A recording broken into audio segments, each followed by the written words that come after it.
So guys, mga kalakotsero, grabe talaga yung resulta. Ang init ngayon dito sa Pilipinas. Tingnan nyo mga kalakotsero yung nakikita nyo sa likod ko, yung iba mga palayan na harvest na, tapos may mga natira kasi nga nung time na nag-harvest ay hindi pa hinog at hindi sinama. Tingnan nyo mga kalakotsero, sa sobrang init parang nasunog na yung mga palay. Grabe, napakatindi talaga yung init ngayon dito sa Pinas. At hindi lang yan mga kalakotsero ito pa, may ipapakita ko sa inyo. So mga kalakotsero, may napuntahan ako ditong isang sitio dito sa medyo papasok na barangay dito sa Ormoc City. Sa sobrang init ngayon, grabe yung hirap nila dito. Ayan, ito yung mga kabahayan dito. Isang sitio yan. Isang sitio yan dito. Isa sa mga napakalaking problema nila dito ngayong napakatindi ang tag-init ay wala silang tubig na pumapasok dito. So kailangan pa nilang mag-igib at maglakad ng napakalayo dito banda. Yung nasa likod ko, ayun, kailangan pa nilang pumunta dyan, yung nakikita nyo dyan sa likod ko ng mga kabahayan, para mag-igib ng tubig sa pang-araw-araw nila na pangangailangan. Kailangan nilang maglakad ng siguro mga 1 kilometro or basta mga malayo-layo din, mga halos kalahating kilometro siguro to, tansya ko lang, para makakuha sila ng tubig sa pang-araw-araw nila na gagamitin, panghugas, ligo.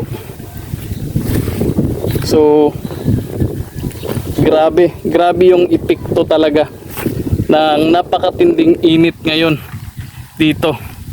So ayun yung sitio na yun. So grabe, kawawa yung mga taga doon, lalong-lalo na yung mga bata. Siguro tansya ko doon, yung mga bata is hindi na talaga araw-araw naliligo kasi nga hirap nga sa tubig at kailangan pa nilang maglakad napakalayo para mag-igib. Tapos hindi pa kaya sa mga transportation yung kanilang dadaanan. Kasi tingnan niyo yung dinadaanan ko ngayon mga kalakotsero. Ayan, nasa palayan. Ayan.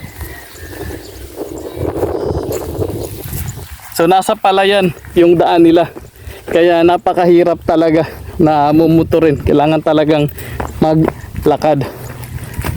Grabe. Ito ang isa sa mga patunay na grabe talaga ang dulot, ang napakatinding init dito sa Pilipinas ngayon. Makikita nyo dito mga kalakotsero, yung dito sa likod ko, ito ay palayan.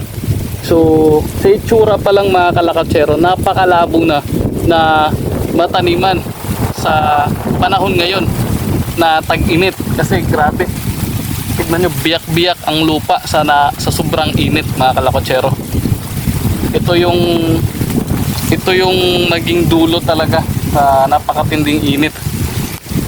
Dito sa likod ko, itong parang kanal na ito na nagsisimula na ding matuyo. Kawawa naman yung mga kalabaw doon na nagpapalamig at naliligo.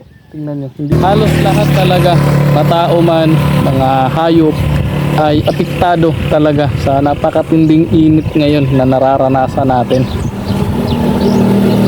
Kaya maipapayo ko sa mga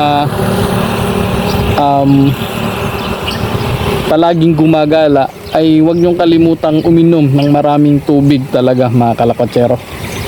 So tingnan nyo dito sa likod ko, itong sapang ito.